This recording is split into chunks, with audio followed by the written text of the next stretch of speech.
நெய் வெளியே எல்லா இடத்துலயுமே ஆட்டோவுக்கு வாடகை 400 வாங்குறாங்க. சரி, நீங்க தெரிஞ்ச ஆளுன்னு அதுல ஒரு 100 குறைச்சு 300 கொடுக்க சொன்னேன். அந்த 300 நீங்க ஓட்டி கொடுக்கலன்னா எப்படின்னே? உங்களை நம்பி தானே இந்த ஆட்டோவை கொடுத்தேன். ஒரு நாளைக்கு 1-2 கோட்டர் அடிக்கிறீங்க, எல்லாமே சொல்றாங்க. இப்படி 2 கோட்டர் அடிச்சீங்கன்னா 400 போச்சு. 300 வாடகை எப்படி கொடுப்பீங்க? எப்படி நான் மறுபடியும் உங்களை நம்பி ஆட்டோவை தர்றது?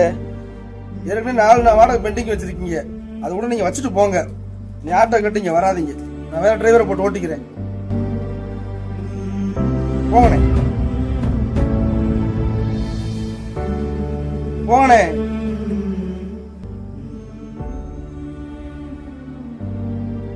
$400 குடிச்சேன்னா எப்படா வாடகை கொடுப்ப, எப்படா உன் குடும்பத்தை பார்ப்ப?